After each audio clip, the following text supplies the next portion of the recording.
Good evening and welcome to episode 89 of the Political Mike podcast.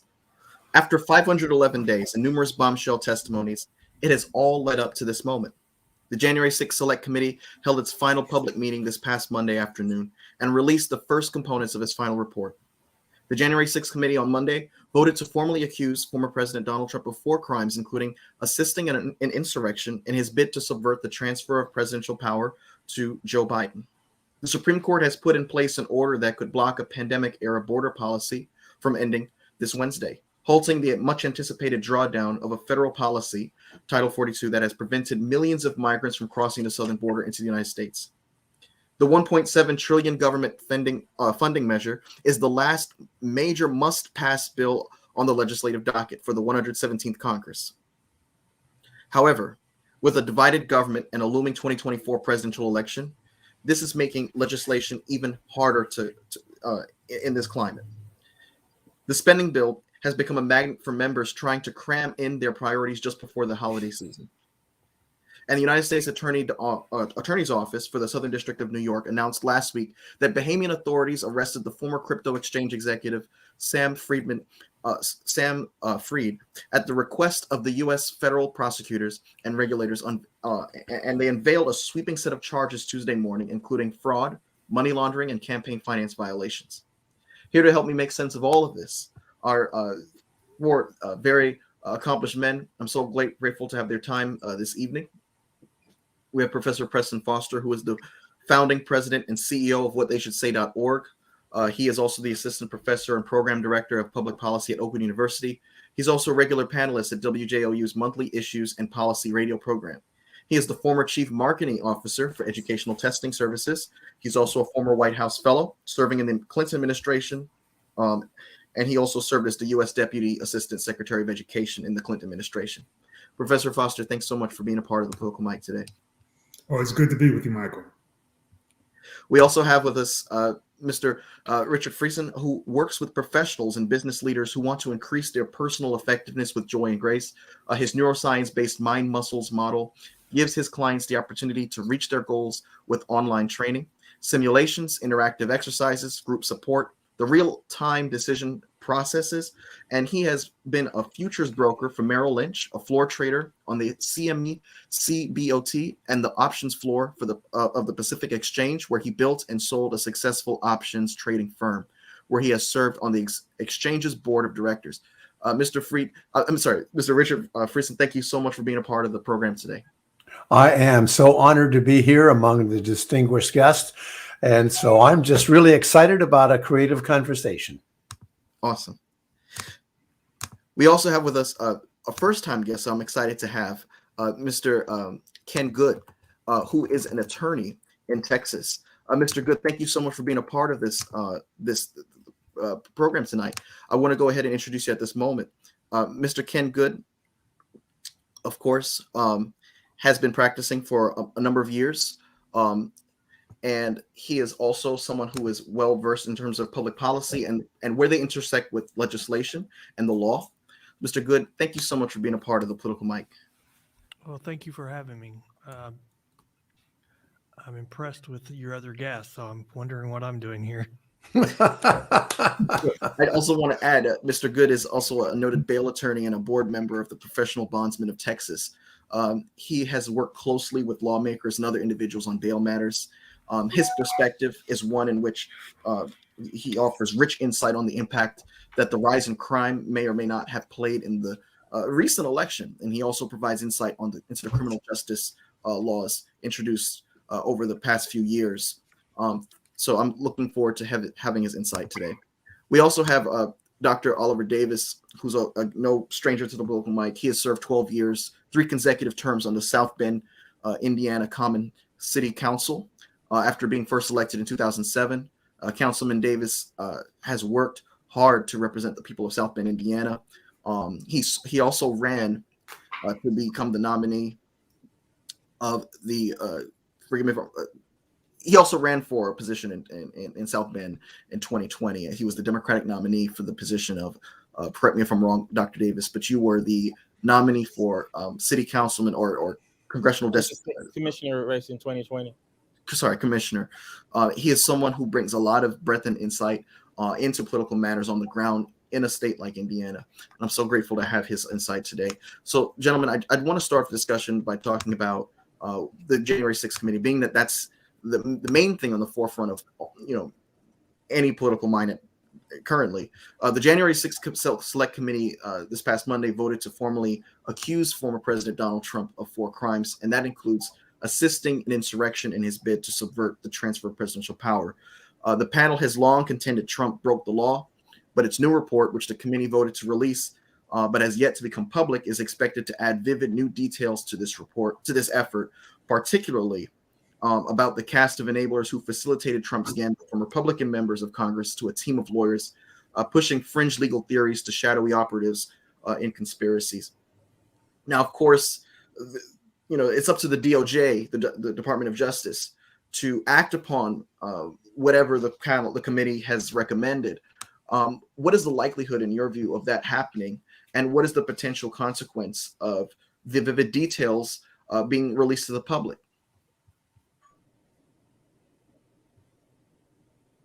And anyone can jump in. I think it should be hopefully by tomorrow, and maybe even before Friday, the public will know the majority of it. I think the January 6th committee truly did a great job and did better than most people even expected them to do, in terms of how they marketed the presentations, how they presented it, how they utilized about over 80% or 90% of the witnesses were Republicans.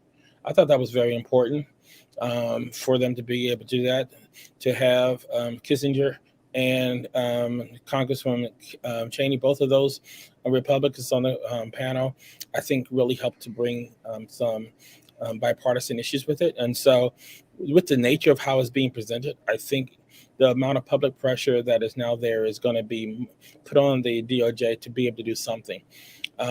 The election did not turn out as great as the Republicans had thought, and so the Democrats, though they will not be in power and the committee will be disbanded in January, they still will have a lot more power than a lot of people had ever expected them to have, and they still have the Senate. So I do believe that a lot of those charges, and especially against former President Trump and some of the others, will proceed. Yes.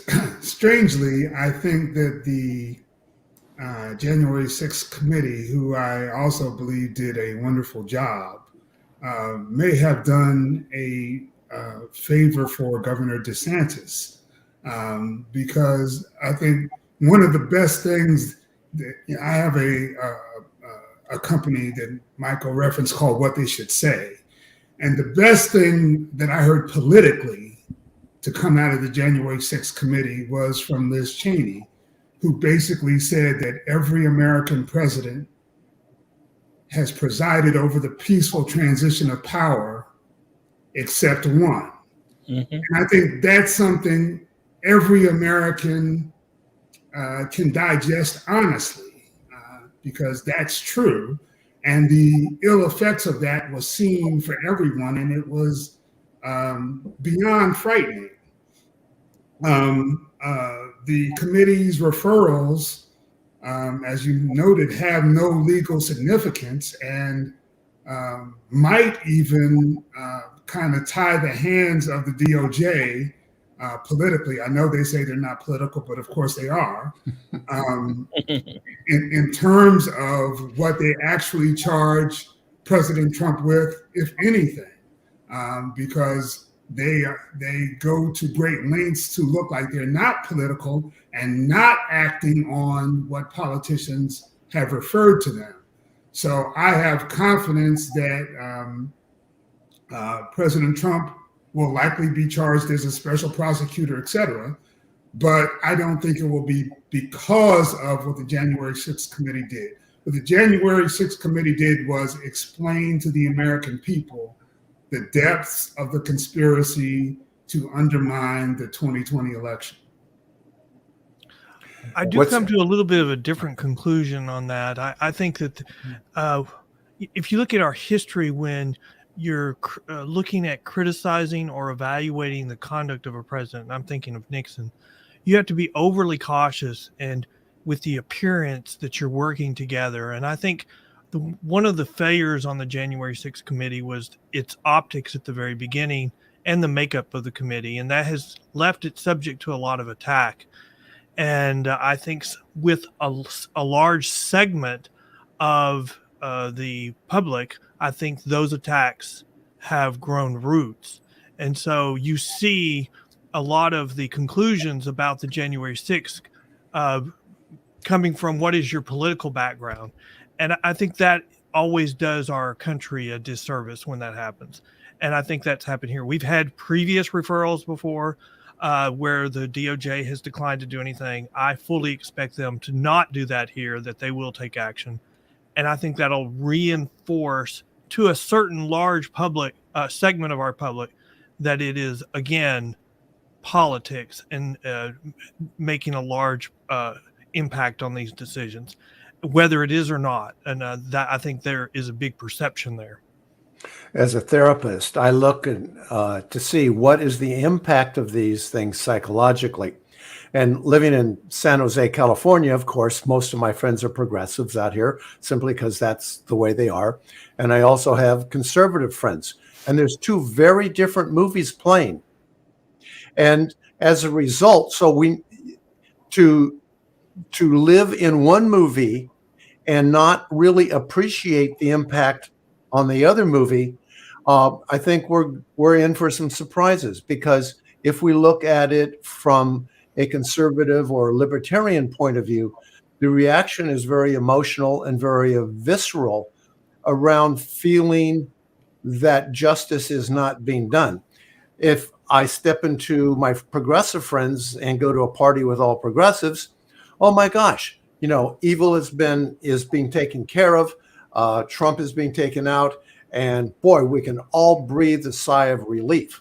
But these are two very different movies, and we need to understand the impact of this and the possible ramifications. And I agree with all of that. I think the incremental benefit of the January 6th committee was with those who are convincible. I think that's what was manifested in the November 2022 election, that there are those moderate to moderately conservative Republicans who simply could not continue to back Trump-backed candidates, I believe in large part because of what the January 6th committee brought to their attention.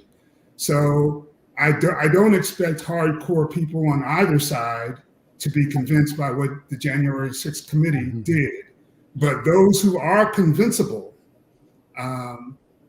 were given data that allows them to put into context what happened on January 6th and to decide if they want to, even with their conservative bona fides, if they want to relive both the nightmare to democracy that we live, and if they just want to keep losing elections that they should be competitive. I agree. So what's also noteworthy about the committee and the work that they've done since July 27th of 2021 last year is that most of the accusations or testimonies have been from folks within the Trump circle. You're talking about folks who work at the White House, folks who were around the president or the vice president during those chaotic hours of January the 6th. And so I'm thinking about the fact that in addition to the fact that they've had Congressman Kinzinger, Liz Cheney, two prominent Republicans, both of them leaving, not coming back for the 118th session of Congress. Liz Cheney, of course, was defeated. Kinzinger has retired.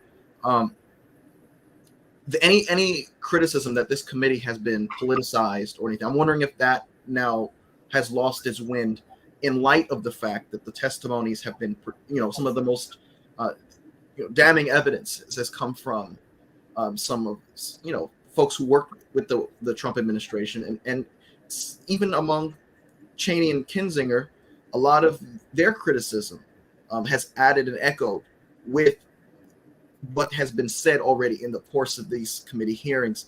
And of course, a lot of the focus of the two Congress, members of Congress who are leaving, who are Republican on the committee, has been in terms of setting a precedent for the future. And I think that was reflected in the overall statement, the conclusory statement of the committee, which is that if we let this go, this is going to set a precedent for someone else to do something along the lines or something as chaotic as, inspire insurrection. And we can't really say anything about it because we failed to take action today, if that's the course we're going to take. Go ahead. I think I commend both of them. Like I said in my opening statements, both Congresswoman Cheney and Congressman Kissinger. The challenge that happened is really what Mr. Attorney Good was saying here is the composition.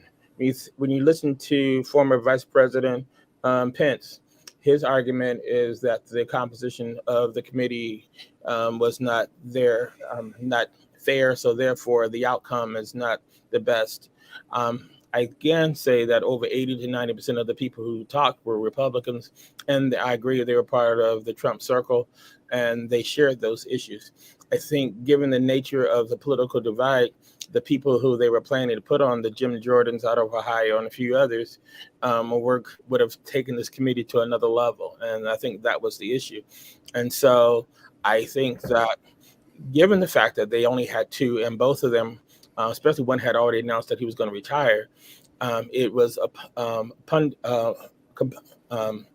imperative, what do I would say? It was important that they had to have at least the majority of their people who were speaking had to come from the Republican Party. Because if they did not, with the composition, with what was people like Vice President Pence, even though his life was on the line on January the 6th, he still tries to say, well, yes, that was not there, but the composition, that's his biggest argument. So if you look into Fox News and more of those, that's their biggest argument, the whole thing, is the composition. They don't want to even talk about so much the composition of those who were witnesses. Well, it's hard to say that the Republicans did not believe the committee was partisan because, the Republicans defeated Cheney in her primary by like 30 points. So, it's one thing to say that that the committee was perceived that way when I don't believe that one spectrum or one extreme of our political spectrum would strongly disagree with that. And they spoke in her primary. If what you were saying was true across the spectrum, then she wouldn't have been defeated so badly in her own primary. It wasn't in the general, it was in her primary that she got defeated. And I do think that was a direct reaction to a perception on her party that she had betrayed the party and not acted in a bipartisan way. What right or wrong, I think that's what that side of the political spectrum concluded against her. And so I don't think, so when you say, the January 6th committee did a great job and mostly was only Republican witnesses, I don't see that as the perception from the right. And I don't even think that the audience that the January 6th committee gathered on TV would even support that. I think they wouldn't support it because the majority of Fox News didn't show it. And so the people who could have been educated, I think back to Professor Foster's point, it was an educational experience for all of us. And let's not forget the fact that the optics of the January 6th committee in terms of its almost exclusive Democratic makeup was purposeful on the part of the Republicans. Very much so. They opted not to participate. They were invited to participate and opted not to because they concluded prior to the committee meeting that it was a witch hunt. I thought that the Republicans nominated Republicans on the committee. I thought Republicans nominated people for the committee. That was their very purposeful choice. I thought the Republicans nominated people for the committee. They're now complaining about. And the speaker wouldn't accept them. I thought she rejected their choices. Not at first. Well, Pelosi invited Republicans to recommend up to 5 picks for the select committee. and GOP leader Kevin McCarthy chose Representative Jim Banks of Indiana, Jim Jordan of Ohio, Rodney Davis of Illinois, Troy Niels of Texas, and Kelly Armstrong of North Dakota. But Pelosi objected to the selection of Banks and Jordan because she said that this was unprecedented. One of Trump's central allies, one of Trump's central allies in overturning the election was, Congressman Jordan. And so the decision, Pelosi acknowledged, was unprecedented, and that led McCarthy to withdraw his other choices in protest, ultimately allowing the Democrats to have complete, unity and secrecy as they were, not just having public hearings, but also all of the depositions and other things that they, that occurred that wasn't in view of the public, and they were able to, be more of one mind, and compared to what could have been if McCarthy did not withdraw his choices. How unprecedented was that, do you think? I mean, it seems like historically each party leader got to select people to be on one of these types of committees. And so I've never seen in my lifetime, and I know I'm 62 years old or 61, I've never seen the party in charge reject the minority party's choices. I've never seen that. Well, I think we've never seen a president, as was stated, never have a peaceful transfer of power in the first place. So I think that's to the whole thing. We've never seen people who were actually scared for their lives, including the minority leader himself, who spoke in support of the fact that Trump had caused this on that same day, then turn around when he visits Mar-a-Lago, switch his whole support, and then changes his whole part. So we haven't seen that either. And so we haven't seen several things that have happened that led to this. So there's many things that we haven't seen. And I was a kid watching Nixon myself. So therefore, we haven't seen that too. So let's not just jump all over the leadership there when from both sides. We haven't seen how many times have we been alive where the sitting president didn't go to the inauguration with the other president. I've never seen that. And so therefore, we've had to have Vice President Pence to sit in there. So when we look at this whole process between those days of January 1st, really starting from Georgia, when you asked for 11,000 votes to be found from that, all these other times, really from the election, all the way through January the 20th, somewhere in there, we haven't seen that. And that was some 60 days of our country that are still being dissected. And it's going to take years for people to be able to understand that. And so I watch Fox News, I watch MSNBC, and I tell my students at my universities where I teach at to do both. But we haven't seen all of this. So it's not just so clear with A versus B equals C.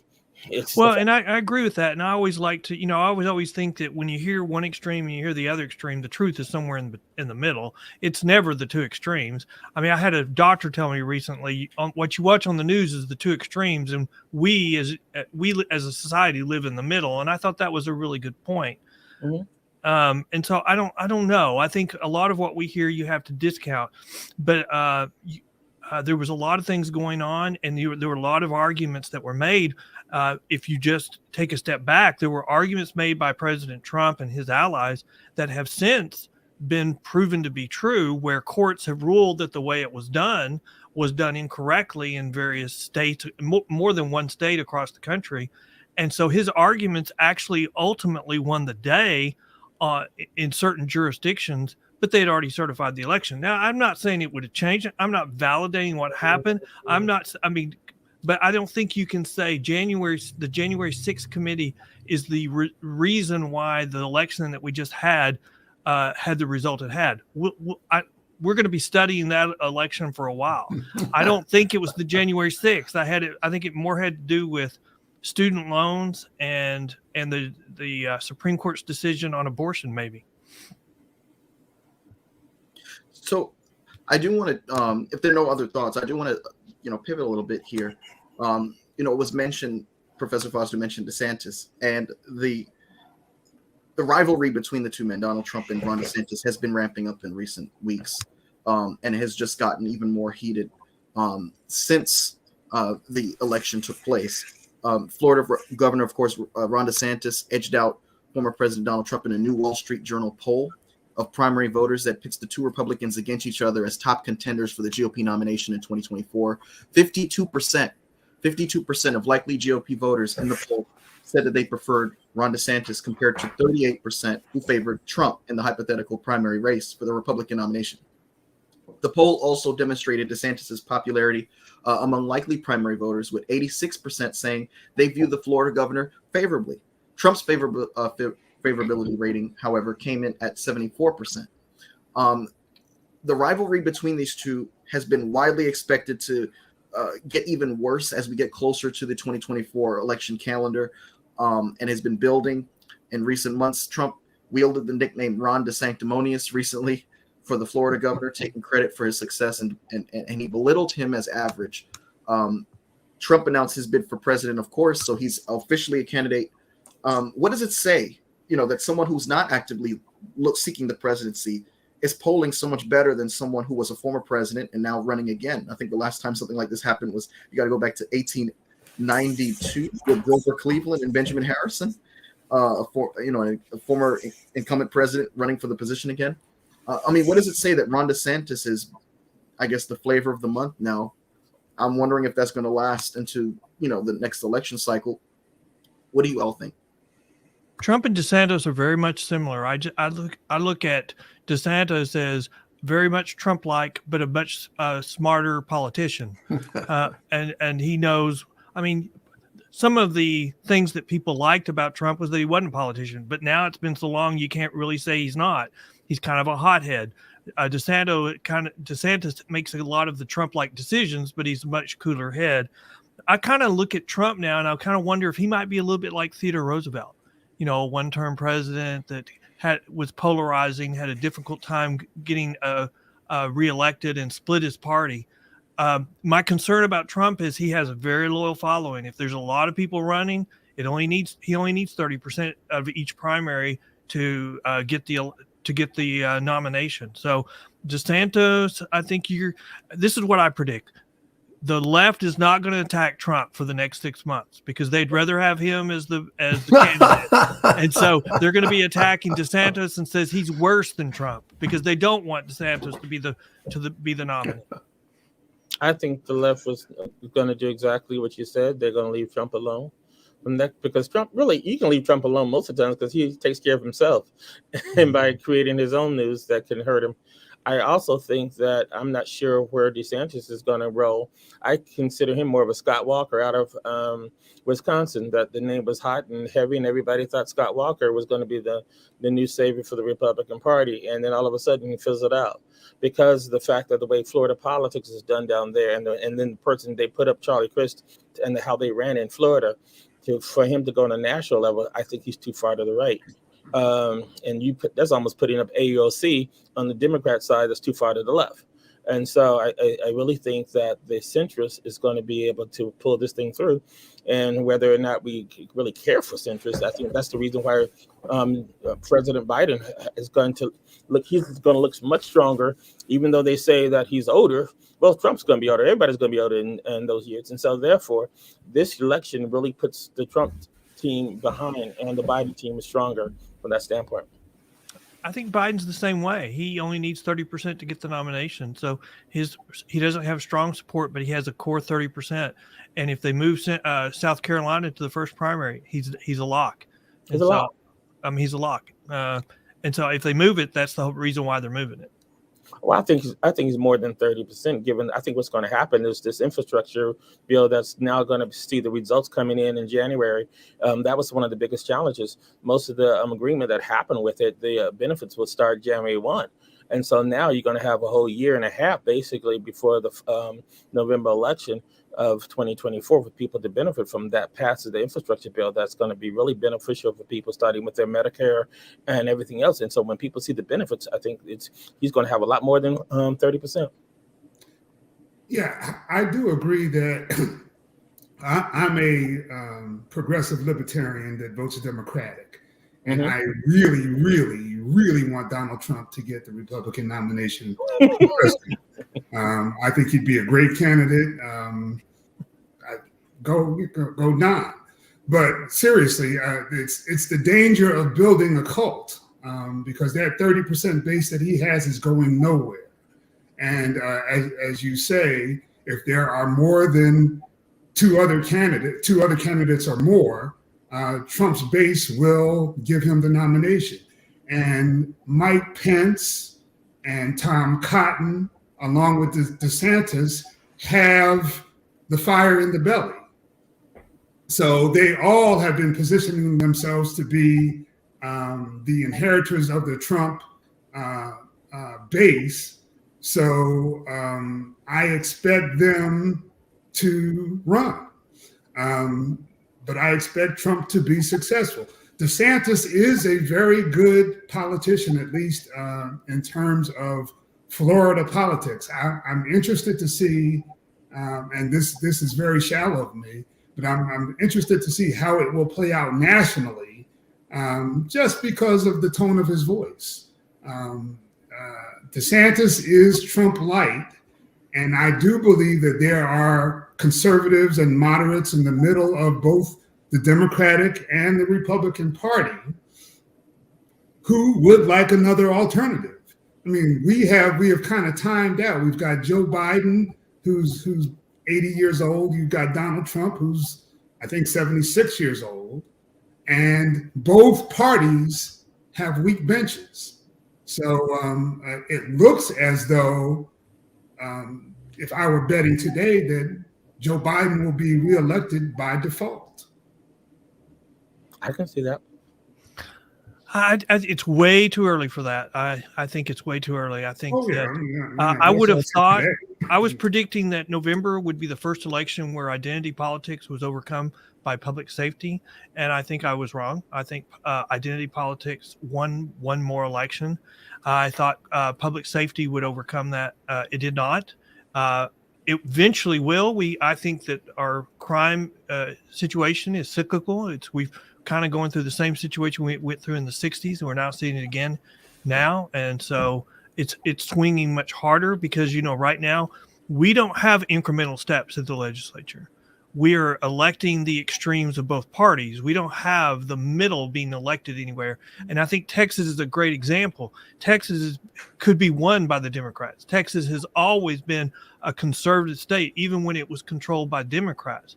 But the problem is, to raise enough money to run statewide in Texas, you have to say the right things to get the right money from the right people. And that requires you to move too far to the left to be able to be elected statewide in Texas. And so I think that is a problem we have across the country. In the progressive parts of the state, or in part of the country, the people on the right have to go too far to the right to raise enough money, and now they've just placed themselves out of the election. I think we have that. We're electing extremes. We need to come to the middle, and I don't see that happening in this climate. So I'm interested in, on the psychological level, how do we move to those extremes? And so what I see is, when we have a broader base of people who are allowed to live their lives as they please, if we look at a more libertarian type situation, who is at the top? Well, you might like some more than the other, but it doesn't matter that much. But as over the last few decades, more and more power is coming from the top. Now, this really matters because there's a huge philosophic split between progressives and conservatives and libertarians. But who's ever at the top gets to change your life all the way down. So as a result, I know if I look at my conservative friends, they feel like there's a noose being slowly tightened around their neck. If I look at my progressive friends, they feel that this concentration of power that we've created is going to put in some sort of authoritarian fascist right wing. And they are terrified. I mean, for me, I look at it and say, you're terrified of what? But they are genuinely terrified to their core, as are the conservatives. So by creating this apex of power up here, I think that is driving the split. I think I can see where your apex is. Also, I look at the issue of it not coming from the top. I think it's coming from the bottom. For the fact that the states, being a local and a community politician myself, it's the states that have set up the gerrymandering. It's the states that have set up this. And so therefore, when you look at it, it's down to the fact that because New York had their squabble between the left AOC and then the other gentleman that was there that was over the Congress, because New York set it up. Really, that's one of the reasons why we lost the House, because Texas is going to go this way with their gerrymandering. California matches that. And then Florida's going to go another way. We need New York to match their gerrymandering. And then the rest of the state battles. That's how I look at it. When New York didn't set up theirs because of all the legal things and dealing with Chroma and all that, we lost it. So it's a local battle that's happened. Tip O'Neill said all politics is local. And so therefore, it is when we look at how our houses are run, our state senators are run, our state legislatures, our secretary of states, all of these battles are there. And right, so you look at school boards. Oh my gosh! And so You know, all of that, even though you may have in Indiana, we have a supermajority Republican in House, supermajority Republican Senate, Republican in that. My county went Republican for the first time. It's almost like, what do we Democrats do? And so it's that way. And having to have a message that is more of a moderate message, it works. You may get elected here, but you won't be respected on the East Coast and in DC.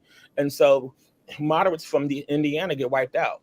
So it's a very interesting thing from the bottom all the way up to when you see how it's stacked with the gerrymandering that has happened throughout here. So when a New York doesn't match the gerrymandering going on in Texas, because even Texas changed how they did with all of their growth. Instead of it was done in more Hispanic populations there, but even though the growth that was in a lot of the Hispanic populations, there was no more Hispanic people elected to Congress.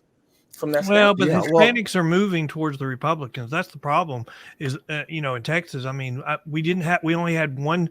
I don't think we had any incumbent defeated. I think the two races that changed were open seats. So, I mean, I don't think you had a single incumbent defeated in the state legislature. So we argue about all these changes in gerrymandering, but it didn't look like it impacted the election. Because people, honestly, back to the psychological effect, I'm a licensed clinical therapist myself. The psychological effect is this. Why should I challenge you when I look at this, the way this thing has been set up? And it's 60-40 automatically if already going to go Republican, or 60-40 going to go to Democrat. So why should I raise all this money? You spend all my energy, get everything else. And that's the fear that I have of politics right now. Is that when people look at the way this thing has been gerrymandered, and then nobody's going to challenge that, then people are like, well, if nobody challenges, we won. No, it's a psychological effect that the gerrymandering presents in the first place that defeats the people before the election ballot even happens. And the gerrymandering is there because that really determines the power differential, which really determines how it impacts your life. So as a result, people are feeling desperate on the left and the right, and they will do whatever they can to maintain their power, including, and I think gerrymandering is just a symptom of that. Well, look at the last couple of elections. I mean, Biden was elected. He was going to be the moderate. He was going to return everything to normal. And I don't know how y'all would, what y'all's conclusion is, but my conclusion is that's not how he's led. I think he's made a deal with his supporters that he's led actually a left agenda instead of a moderate agenda. I think, and we've seen that, George Bush, this number 2, he ran as a new conservative, a moderate. So everybody wants a moderate elected, but moderates can't win. And especially today, they can say they're a moderate, but once they're elected, they can't rule as, or they govern as a moderate. Well, I think that moderates can and do win. I think, Joe Biden is an example of that. Right. What he is he's very progressive domestically, but in terms of foreign policy, he's been more hawkish than a liberal would normally be. Explain to me why liberals have now become the hawks and the conservatives have now. There's been a huge shift. Can you? And I didn't understand it. Maybe you can explain that. It's a cycle, actually, because the liberals, if you go back to, I can't think of his name, from the state of Washington, former senator in the 1960s, but Lyndon Johnson. Lyndon Johnson was guns and butter. Being a liberal up until the late 1970s meant being for both strong domestic spending and being hawkish on foreign policy. That has changed in terms of now Democrats are kind of returning to that, but I think they're returning to that more because it's rational. You can't get elected in America if you're seen as being weak towards communism or weak towards terrorism. You pick it, whatever is out of fashion at the particular time. But the Democrats seem to have found that middle ground where they can be trusted to take care of the needs of the American people. You notice that Obamacare was not repealed during the Trump administration. So apparently it wasn't repealed because the American people like it. Mm-hmm. And that's been the most progressive policy put in place since Social Security. But President Obama was, I think, to the dissatisfaction of many Americans, weaker on foreign policy. A lot of the problems that we see in the world now was because we had such a weak response to the Russian invasion of Crimea. We're basically paying for that now. So I think the American people see that we still have to be basically the police of the world in order for there to be stability in this world. Well, you see, tomorrow the president of Ukraine is coming to United States, and so therefore, and maybe even speak at the joint session of Congress. And so I agree with you in terms of the hawkish nature of the president from that standpoint. When it comes down to the domestic policy, even though people want to say that President Biden is far to the left and Johnson, there's no way, because he didn't have the Senate to even become a Johnson or anybody from the Roosevelt area. If he tried to do anything, voters' rights, his first bill that he tried to do in terms of his infrastructure, so many things would change because of Senator Sinema and Joe Manchin. So when you're living at 48 senators and 2 that are coming from very conservative areas and independents and all those kind of things, it's impossible for him to be a Lyndon Johnson when Johnson had almost 60 plus senators of his choosing, and so did Roosevelt. So when people say that he's liberal, I'm like, put him in the perspective of the other presidents in the Senate. It's impossible from the numbers standpoint for him even to be that way. And so therefore, he's had to back off and everything else, given the nature of the Senate. And even the House was under Nancy Pelosi, who they say is far to the right. Well, she couldn't be all that because of the closeness of the Senate and the closeness of the House. And so that's more of a political talking points that he's so far to the left. That's not true based on the fact of the way the numbers are in Congress and the Senate. Well, if the question is, why are liberals hawks? I think the answer to that is it's a step back in time. You know, back when President Bush the second and the first were president, one of the ways you mitigated the other party was to give them a half of what they wanted. But we're now at a point where we don't have the money to do that. And so I think by being hawks, that's kind of a step back into that type of political nature. But I would also say, I don't know if I agree that they're hawks. The Democrats or Biden was not a hawk on Afghanistan. And I think he had no choice on this most recent military thing, because he's got to support them, because they didn't support the Crimea. And if they don't, then the Russia, it looks like at the time they were just going to steamroll their way and take over their oil fields, which I think that was the whole purpose of this, take over the riches of their country and for themselves. And so I think that I don't believe that the Democrats are hawks. I think they have no choice because of what's going on and the corner they've painted themselves into for the last couple of years. Well, I disagree. The fact that NATO is growing is hawkish.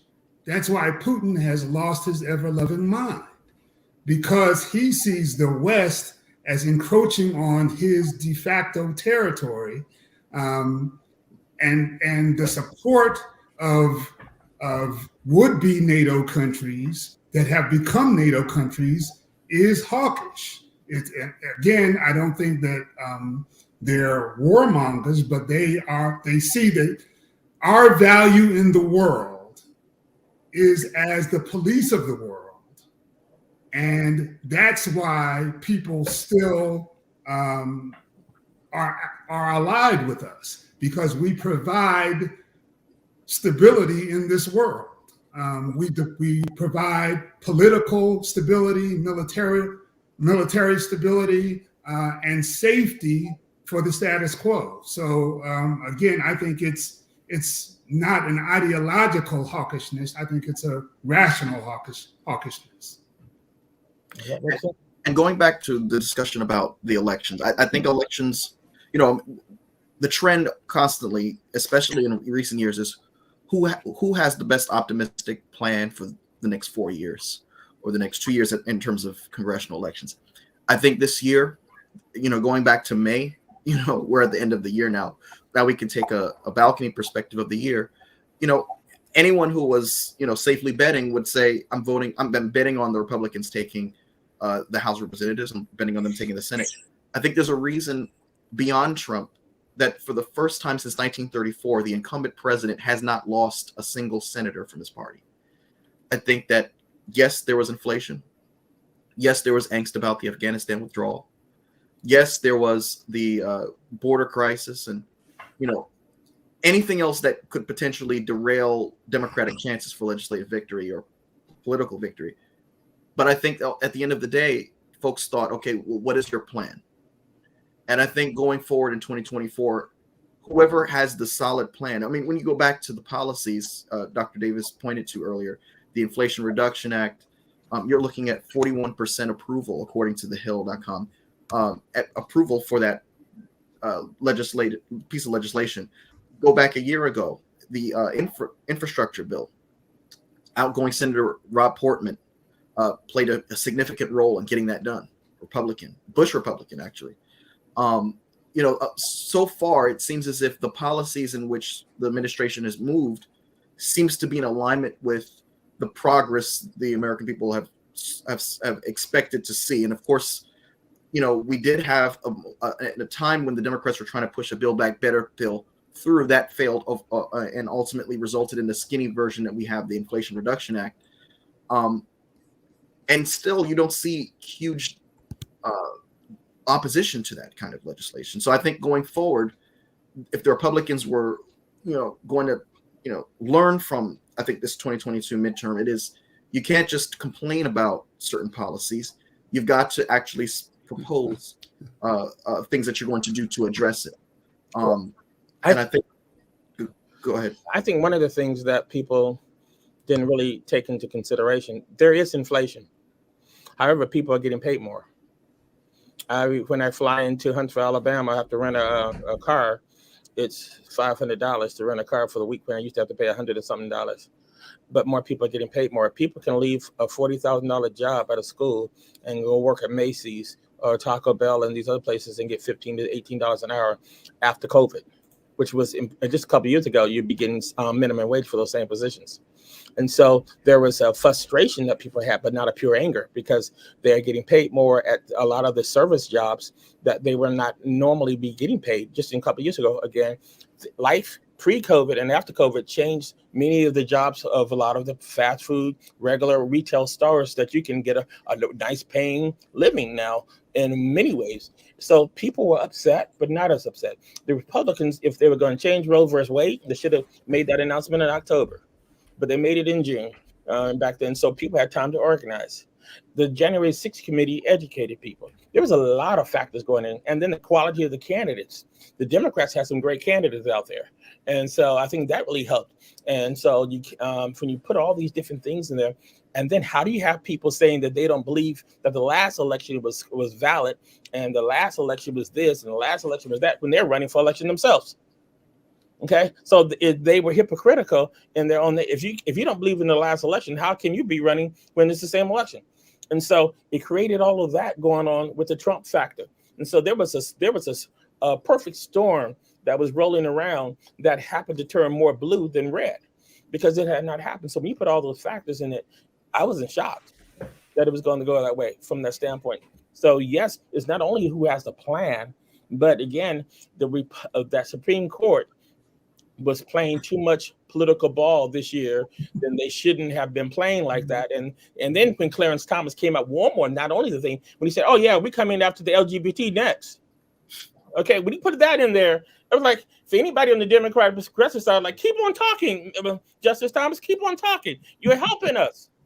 And that, because prior to May, it was going to be a red season. When he kept talking, all of those factors just bored right into it, and it turned this country from a red to a real purple, and that's really where we are. Well, I think I agree with a lot of what... Just politically speaking, the Democrats' best friends, politically, not policy, the Democrats' best friends are Donald Trump and the Supreme Court of the United States. That is correct. By the time this court adjourns this coming June, and the reason they announced the Dobbs decision in June is that that's the end of their term. So at the end of this term in June, they'll announce the end of affirmative action. And again, that will stir up the Democratic base. So between Donald Trump and the Supreme Court being ideologues, all the Democrats have to do is to look mildly sane in order to get the independent vote. 100%. You're doing a good job with that with Joe Biden. Joe Biden might be a lot of things. This is me with my mental health expertise. But all you have to do to be elected by anyone who's in a swing state is to look mildly sane. Mm-hmm. I could be Dr. Oz. Mm-hmm. I respectfully disagree with that, because I think the elections are made of coalitions. And I think Dr. Davis and I probably agree on a lot, probably say it in just very similar ways, but just a little bit different verbiage. But I think there's a coalition. And I think if you change a part of the coalition, I mean, this election was really a 51-49 election. And so if you change one part of the coalition, you change the student loan thing right before the election, it would have been a different result. You change the Roe versus Wade, just delay it till after the election, it's a different result. You change, we didn't have a problems versus solution election. We had one side saying there's all these problems, there's crime, there's inflation. And then we have the other side at the last couple of weeks saying, we don't have a crime problem, they're lying to you. We don't have an inflation problem, you're making more money. I mean, so we really had their line, we're telling the truth at the very end. But I still think it's just, any election is a coalition. People vote for different reasons. Mm-hmm. And what you vote for, what I vote for are different things. And we may end up voting for the same candidate.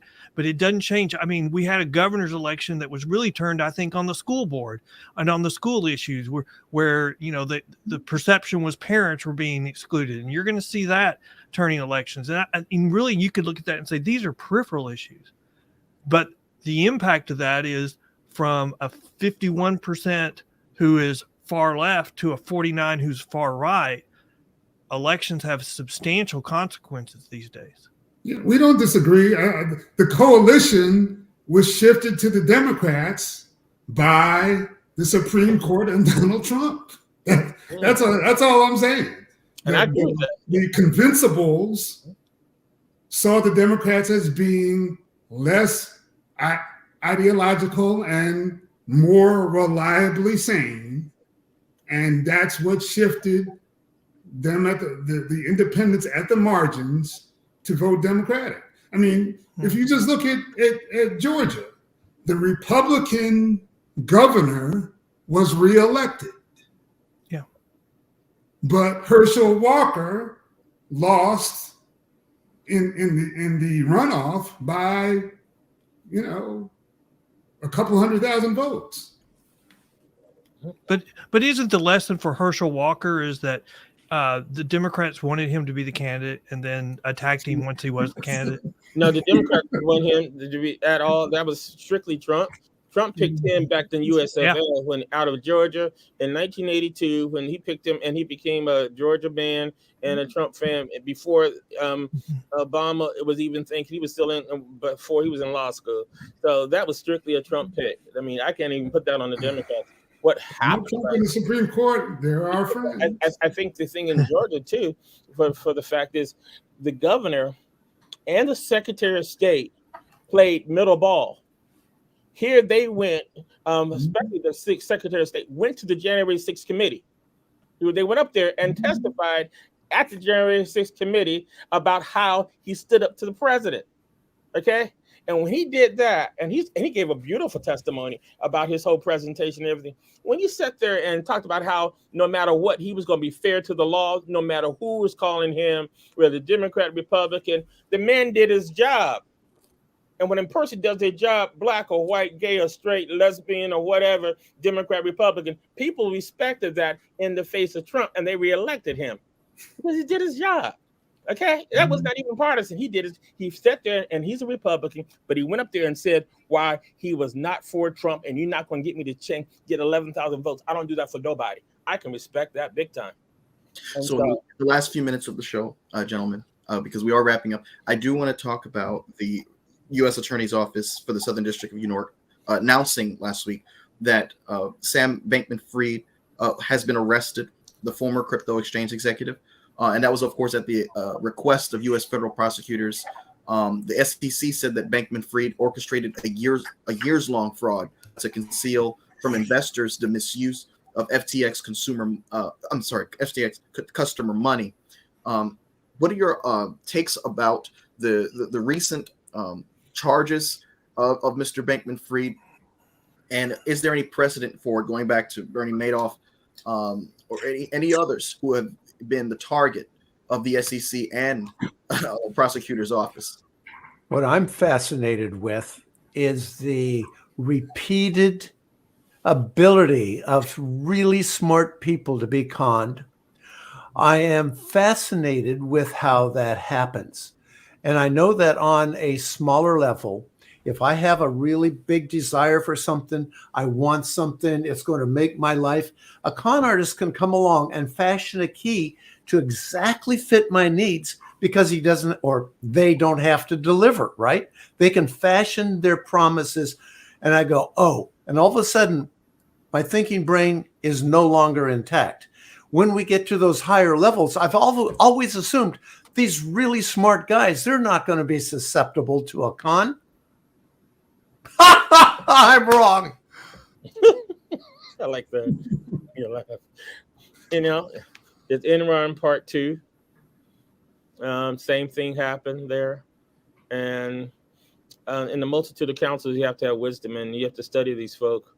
And that's the thing. The person that's coming to deal with him is John J. Ray, who's going to be coming in, and he's the one that helped clean up Enron, brought a lot of monies back, and he also was a part of Fruit of the Loom back in the day, helped clean those things up. And so it's the people they're putting in place now to work, I think, are experts who specialize in cleaning up people who have conned people. And so he helped get a lot of people's back. About 50% of the money came back. 52% of the money came back with Enron. So now hopefully the people can get some of their money back with this professor that's come in to help out with this attorney who's come in there now. So it's just, I agree with you. A lot of people think that just because you're high and mighty and wealthy, you're not going to get conned.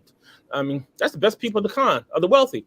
I mean, you con the poor, what are you going to get? Okay, you got to con the wealthy to be able to get a profit out of it. Because, I mean, con the person on the street, really? You get a quarter. You con the person who is wealthy, you get a couple of million. I grew up very poor, and I worked my way through school, law school. And, when I was a young attorney, they had opened up a new gambling boat in Louisiana, which was an hour, 2 hours away. And so I went one night, and so I turned $100 into $400. And so I was so proud of myself. The next weekend I went, and I turned $400 into $100, and I never went back because my response was, I worked too hard for my money. Yeah. And I think that, we just haven't learned those lessons in this instant gratification world that we live in. It's just, we got to have it right now. And we need to remember some of those good old sayings from my grandparents. If it just sounds too good, you know what? It's too good. And if you work really hard for your money, then you need to work be really stingy with your money. And I like to tell people, I want to help people, but I want to make sure that I can help myself so I can help as many people as I can. But if you're doing stuff like that, then, the snake oil salesman will come in and they will take advantage. And I found out very early in the practice of law, if you will allow people to take advantage of you, they will take advantage of you, and nobody will stop it.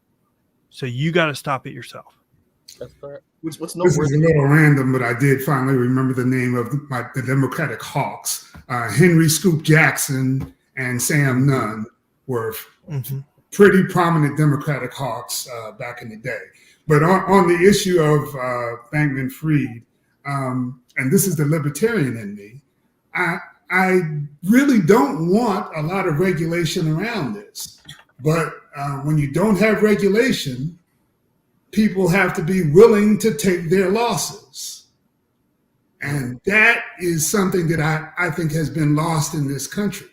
I still think that we have a pretty strong work ethic, but on the high end, those with money and those without, we're not willing to take our losses. We expect there to be some kind of safety net, whether it's a governmental safety net or a legal safety net.